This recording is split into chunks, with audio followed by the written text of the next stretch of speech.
Cordial saludo, mi nombre es Mónica Alejandra Arango Forero. Este es un trabajo para radiobiología y radioprotección con el tema uso de la radiación ionizante. Bueno, vamos a hablar acerca de los objetivos de la protección radiológica. Los objetivos de la protección radiológica buscan ante todo cuidar la salud de las personas y proteger el medio ambiente frente a los posibles efectos dañinos de la radiación ionizante. Para lograrlo, se siguen tres principios claves que ayudan a usar la radiación de forma segura y responsable. Estos principios son, el primero, la justificación. Eso significa que solo se debe usar radiación cuando sea realmente necesario y cuando los beneficios para las personas o la sociedad sean mayores que los posibles riesgos. Luego tenemos la optimización. Este consiste en ajustar cada procedimiento o cada actividad para que la exposición a la radiación sea lo más baja posible, sin afectar su efectividad. Y por último, está la limitación de la dosis.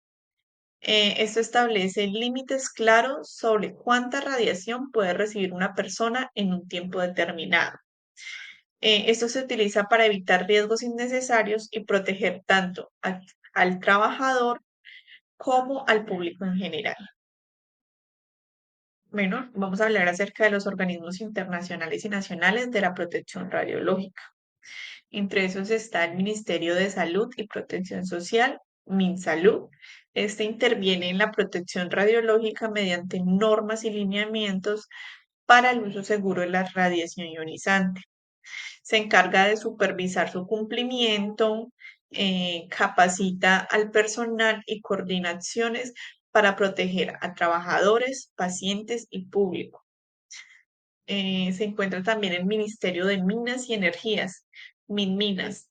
Este interviene en la protección radiológica, regulando el uso de material radiactivo, otorga licencias y supervisa su manejo seguro, estableciendo normas para gestionar los desechos radioactivos en Colombia. También tenemos el Servicio Geológico Colombiano, SGC. Este se encarga de intervenir en la protección radiológica mediante el monitoreo de la radiación natural, la evaluación del riesgo geológico relacionado con materiales radiactivos y el apoyo técnico en la gestión segura de estos materiales en Colombia. Eh, Entre los organismos internacionales tenemos el Organismo Internacional de Energía Atómica. Este se encarga de intervenir en la protección radiológica, desarrollando normas internacionales y ofreciendo asistencia técnica y capacitación, evaluando la seguridad radiológica en los países y promoviendo buenas prácticas y la investigación en la seguridad radiológica. También tenemos la Comisión Internacional de Protección Radiológica, que se encarga de intervenir en la protección radiológica, desarrollando principios de seguridad, evaluando el riesgo de la radiación y asesorando a gobiernos y organismos, promoviendo buenas prácticas de manejo de la radiación. Los tipos de exposición se dividen en tres. Está la exposición ocupacional, la exposición médica de pacientes y la exposición pública. La exposición ocupacional dice que es toda exposición a la radiación de los trabajadores, ocurrida como resultado de su trabajo. Incluye al personal de hospitales como radiólogos, técnicos en radiología, trabajadores de plantas nucleares y personal de la industria en general. La radiación médica de pacientes se refiere a la radiación a la que está expuesto durante un procedimiento médico, como radiografías, tomografías computarizadas, radioterapias. Esta exposición es intencional y para el beneficio directo del paciente. Se utiliza para tratamientos de cáncer y otras enfermedades bajo supervisión médica. La exposición pública se refiere a la radiación que afecta a la población en general o al medio ambiente. Esto puede provenir de diferentes fuentes naturales, como la radiación cósmica o los materiales radioactivos presentes de forma natural en el suelo o el aire. También puede ser el resultado de la actividad humana, como la contaminación por radiación proveniente de instalaciones nucleares o algún accidente radiológico. Bueno, ahora vamos a conocer los límites de dosis anual equivalentes a exposición ocupacional.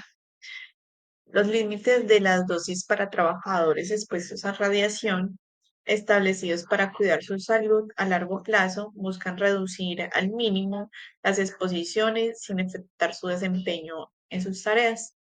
Tanto la resolución colombiana como la normativa internacionales subrayan la importancia de respetar los límites para asegurar la protección y la seguridad radiológica. La dosis anual es de 20 mSv por año, promediado sobre periodos definidos de 5 años de 50 mSv en cualquier año individual. El cristalino tiene 150 mSv por año, la piel 500 mSv por año, las manos y los pies 50 mSv por año.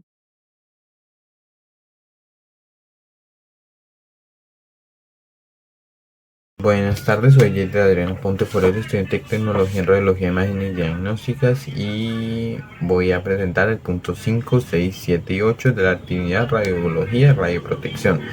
El punto 5 dice así: mencione y explique la definición y características para la zona controlada y supervisada. Elabore un dibujo como ejemplo de referencia solución 181434 del Ministerio de Minas y Energía.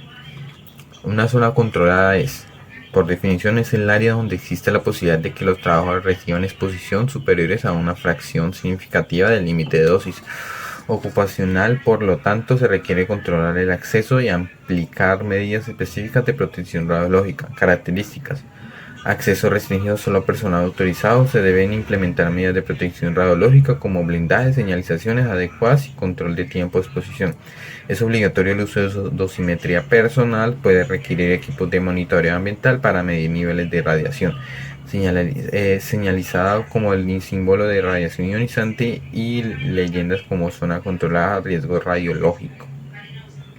Zona supervisada. Por definición es el área donde las dosis de radiación son bajas, pero se requiere cierta supervisión radiológica para asegurar que la condición se mantengan dentro de límites seguros.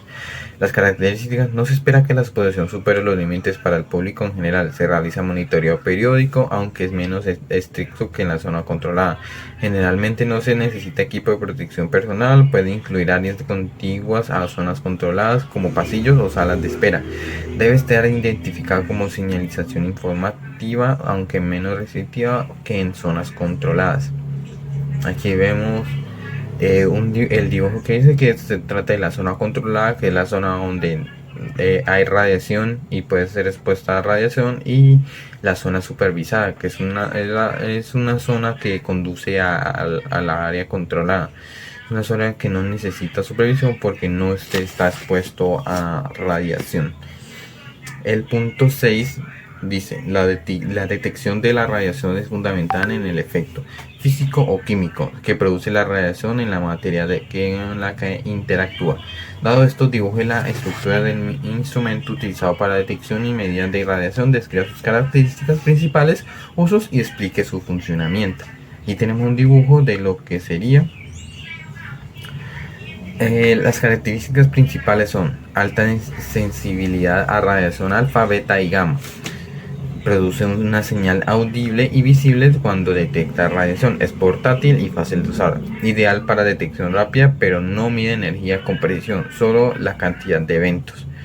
Funcionamiento: la radiación entra por la ventana del tubo. Ioniza el gas dentro del tubo, generando pares de iones positivos y negativos. Estos iones son atraídos al ánodo y al cátodo, creando una descarga eléctrica. La descarga se convierte en una señal que el aparato cuenta o convierte en sonido. Clic. El número de clics por segundo indica la intensidad de la radiación. Usos: control de seguridad radiológica en hospitales, laboratorios y plantas nucleares. Detección de fuentes radioactivas en emergencias. Medición de contaminación radiactiva en superficie, ropa o pacientes. Séptimo punto, con un intensímetro se mide una tasa de absorción de 0,33 miligrays por hora a partir de una fuente gamma de 1 metro. Exprese la lectura de milisieverts por hora para dosis de equivalente y dosis efectiva, suponiendo que queremos medir en piel. Explica el procedimiento. Primer paso, dosis absorbida, 0,33 miligrays por hora. Condición, fuente gamma a 1 metro de la piel. Explicación, la miligray, unidad de dosis absorbida, indica cuánta energía se deposita por kilogramo de tejido. Milisieverts, unidad de dosis equivalente y dosis efectiva. Se obtiene al aplicar factores de ponderación a la dosis absorbida para tener en cuenta el tipo de radiación y sensibilidad. Ahora, la fórmula que vamos a usar es dosis equivalente es igual a dosis absorbida por factor de ponderación de radiación, y dosis efectiva es igual a dosis absorbida por factor de tejido por factor de ponderación de radiación. Esto explica que el factor de ponderación de radiación para radiación gamma es de 1 y el factor de tejido para la piel es de 0,01 según la ICRP 103. Los cálculos. Dosis equivalente en piel es igual a 0,33 miliGauss por hora por 1 es igual a 0,33 milisieverts por hora. Dosis efectiva en la piel es 0,33 miligrays por hora por 1 por 0,01 es igual a 0,0031 milisieverts por hora. Resultado es dosis equivalente en piel es de 0,33 milisieverts por hora y dosis efectiva en piel es igual a 0,0033 milisieverts por hora. Octavo punto, revisa la publicación de la ICPR 84 y elabora un infograma que muestre las recomendaciones fundamentales para la protección radiológica de trabajadora en estado de gestación. Protección radiológica en trabajadores gestantes. Recomendación por la ICRP 84. ¿Por qué es importante? El embrión y el feto son muy sensibles a radiación. Hay riesgo de efectos estocastróficos, cáncer y determinantes, malformaciones. Principios de protección. Justificación: evitar la exposición innecesaria. Optimización: mantener las dosis tan bajas como sea razonable posible. Limitación: el feto no debe recibir más de 1 milisieverts durante todo el embarazo. Recomendación específica: informar al empleador tan pronto como sea posible el embarazo. Límite de dosis dar al feto menos de 1 milisievert durante todo el embarazo. Evaluar el puesto de trabajo y modificar tareas si es necesario. Evitar asignación a zonas controladas con exposición significativa. Uso obligatorio de dosímetro adicional a nivel del abdomen. Valores y límites. El feto máximo 1 milisievert en todo el embarazo. Se recomienda mantener la dosis tan baja como sea posible razonablemente. Protección adicional, barreras plomadas, educación sobre riesgos y supervisión médica. Cordial saludo, mi nombre es Nelly Yaira Garzón Pulido, estudiante de la UNAD en Radiología e Imágenes Diagnósticas. Hoy voy a hablarles sobre la protección radiológica en salas de intervencionismo y las responsabilidades del tecnólogo en radiodiagnóstico. Este tema es fundamental para garantizar la seguridad personal en salud de los pacientes y del entorno hospitalario frente a la radiación ionizante. Tenemos la pregunta: ¿qué elementos de protección radiológica debe utilizar el tecnólogo en sala de intervencionismo e iniciar cómo deben ser usados? Explique e inserta imágenes de correcto uso. Tenemos el delantal plomado. Este debe cubrir completamente desde el cuello hasta las rodillas, protegiendo órganos vitales como el hígado, los pulmones y el aparato reproductor. Debe ajustarse bien al cuerpo y no dejar espacios abiertos. Tenemos también los guantes de plomo. Se usan para proteger las manos durante los procedimientos prolongados o de alto riesgo. Debe permitir una buena movilidad para trabajar con precisión sin perder protección. Tenemos también el protector tiroideo. Este se coloca alrededor del cuello para proteger la glándula tiroides, que es muy sensible a la radiación, debe estar bien ajustada y cubrir completamente la zona del cuello. Tenemos también las gafas plomadas. Su función es proteger los ojos, especialmente el cristalino, ya que la exposición frecuente puede causar cataratas, debe quedar bien ajustado al rostro. El más importante, todos son importantes, pero este nunca debe faltar, que es el dosímetro personal, es obligatorio. Este dispositivo sirve para medir la cantidad de radiación que se recibe el profesional. Debe colocarse sobre el delantal plomado a la altura del pecho o cuello para registrar correctamente la irradiación que se recibe. Tenemos la siguiente pregunta que nos decía si te di responsabilidades del tecnólogo en radiodiagnóstico respecto al tema de radiación radiológica para cada uno citar un ejemplo. Tenemos como primero usar todos los elementos de protección personal. Ejemplo, siempre colocarse el delantal y el protector tiroideo antes de ingresar a la sala. Segundo, realizar pruebas de calidad de los equipos diariamente. El ejemplo sería verificar el colimador y la nitidez de imagen antes de iniciar. Tercero, educar al paciente sobre el procedimiento. Ejemplo, explicar que debe quedarse quieto para evitar repeticiones. Cuarto, portar adecuadamente el dosímetro. Ejemplo, llevarlo fuera del delantal y en la parte superior del cuerpo. Quinto, reportar incidentes radiológicos. Ejemplo, avisar de inmediato si hay una fuga de radiación. Sexto, evitar la exposición de acompañantes a personas innecesarias. 7, reducir repeticiones de imágenes, como por ejemplo revisar parámetros técnicos antes de tomar la placa. Colimar correctamente debe irradiarse al área necesaria del cuerpo. Noveno, garantizar el mantenimiento del equipo. Y por último, el 10º sería verificar el buen estado de las barreras físicas como biombos y paredes plomadas. Tenemos en la pregunta 11, en la práctica, ¿cómo un tecnólogo debe aplicar los principios de protección radiológica en radiodiagnóstico y medicina nuclear? Explique y cite ejemplos. Tenemos justificación de dosis, optimización y limitación de dosis. La justificación de dosis solo se debe irradiar cuando el procedimiento es realmente necesario. Ejemplo, no repetir estudios si hay placas recientes útiles. Optimización, ajustar los parámetros técnicos para usar la menos dosis posible sin afectar la calidad diagnóstica. Ejemplo, reducir kilovoltaje o miliamperaje segundos al tamaño del paciente. Limitación de dosis, proteger al paciente, al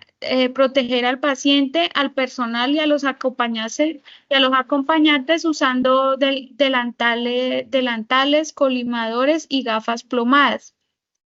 Tenemos en la pregunta 12 resolver las siguientes preguntas. Considera que en ciertas situaciones debe pensar la posibilidad de hacer menos cantidad de proyecciones radiológicas a un paciente y explique. Sí, es de acuerdo porque esto reduce la dosis de radiación. Por ejemplo, en urgencias, con una sola imagen diagnóstica puede ser suficiente. ¿Cómo cree que puede gestionarse la dosis de radiación que se aplica al cristalino con la finalidad de evitar algún daño al paciente? Explique. Usando gafas plomadas y evitando que el haz de rayos X incida directamente sobre los ojos, si no es la proyección a radiografiar. Entonces tratar de cubrir siempre los ojos si no son donde se va a hacer la proyección. Durante la realización de fluoroscopia, el tubo de rayos X debe colocarse cerca o lejos de los pacientes. Explique. Sí, durante la realización de la fluoroscopia debe colocarse lo más lejos posible del paciente, mientras que el receptor de la imagen, como el intensificador de imágenes o el panel digital, debe situarse lo más cerca posible del cuerpo.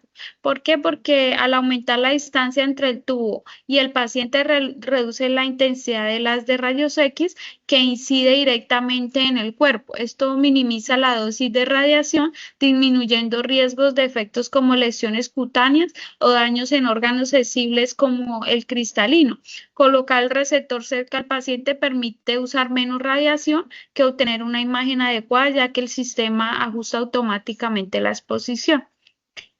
Considera que los pacientes deben hacerse tal radiografía y resonancia magnética el mismo día que se sometan a un PET. Explique. Sí se puede realizar todos los exámenes que requiere el paciente.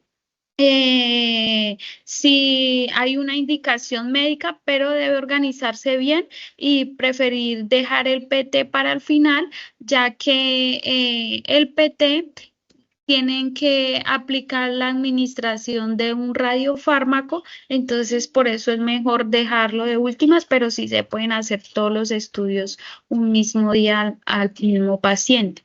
¿Qué medidas de seguridad se recomiendan para las personas que sujetan al niño durante un examen de ETA? Explique.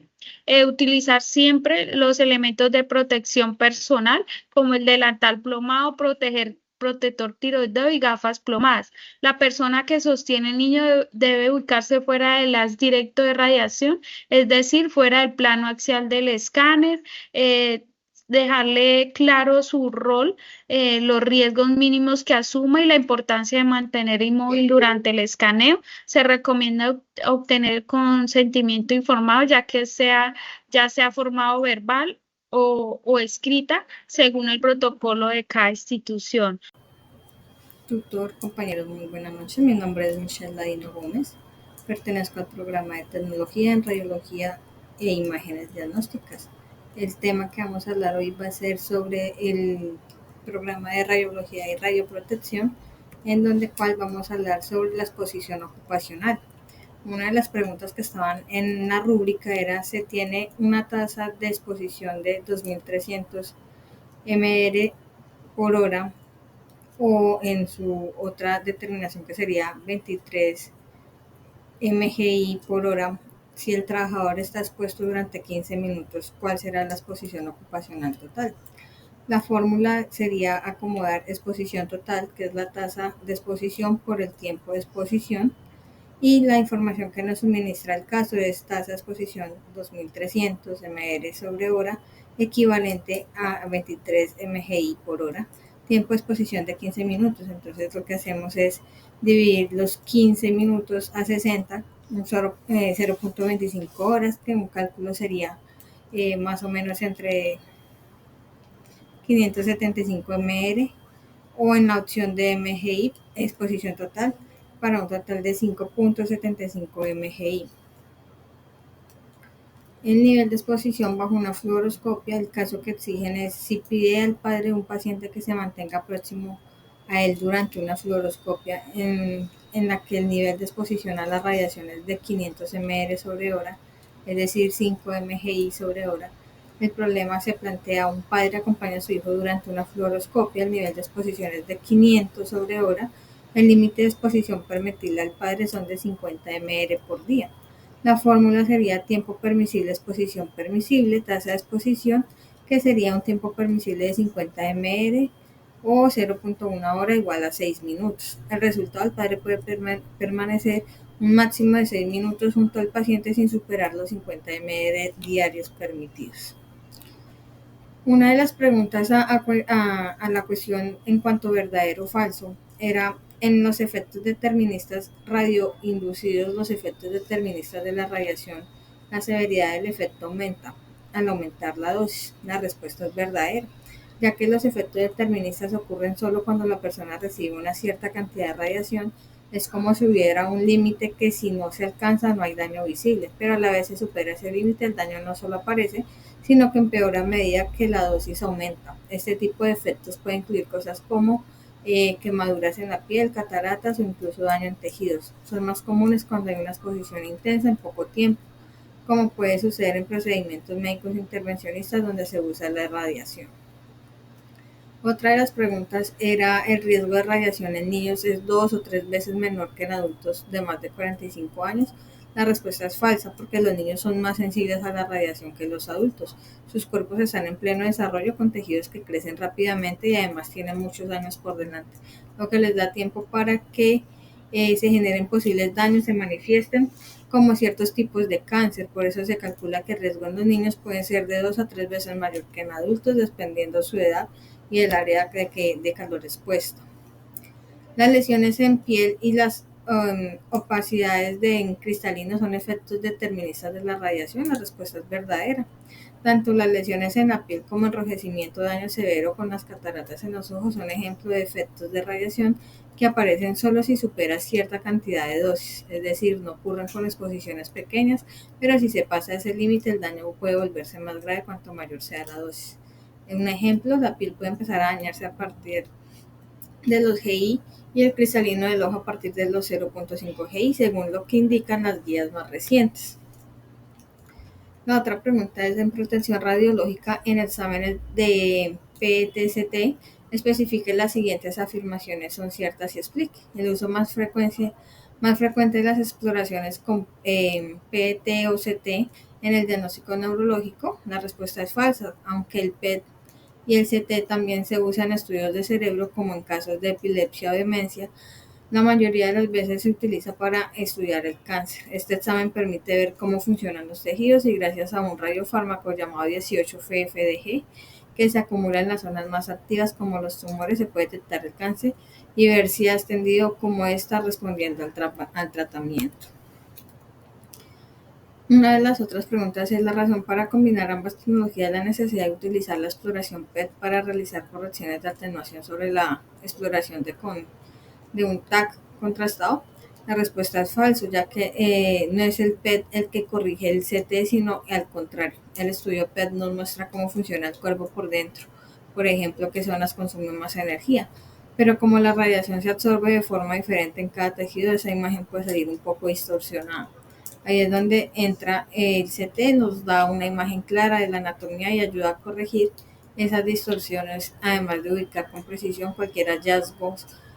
Juntos hacen un equipo muy completo. Las medidas de protección radiológica que la PET no son diferentes de las requeridas para una instalación de medicina nuclear convencional. La respuesta es falso. Los estudios PET se usan sustancias radiactivas especiales como es el flúor 18, que emiten una radiación mucho más energética que la que se usa en medicina nuclear convencional. Un ejemplo es la radiación en PET. Puede ser más de 3 veces más intensa, lo que significa que se necesita un blindaje más fuerte en las salas y mayores precauciones para proteger el personal. Por eso las medidas de seguridad en PET son más estrictas y no pueden ser las mismas que en otros estudios nucleares comunes. En conclusión, el uso de radiaciones ionizantes en áreas como la medicina, la industria y la investigación nos ha dado grandes avances, pero también trae ciertos riesgos y que deben ser manejados con cuidado. La clave está en usarla solo cuando sea necesario, de la manera más eficiente posible y tomando las medidas de protección adecuadas. Esto implica seguir el principio ALARA, que busca reducir la radiación al mínimo, proteger tanto a los pacientes como a los profesionales y a la comunidad, y tener especial cuidado con los más vulnerables como los niños. La seguridad no depende solo de la tecnología, sino también del compromiso de los profesionales de seguir los procedimientos correctamente, estar bien informados y actuar de manera responsable. Solo de esta forma podemos asegurarnos de que los beneficios de usar radiaciones sean mucho mayores que los riesgos. Muchas gracias.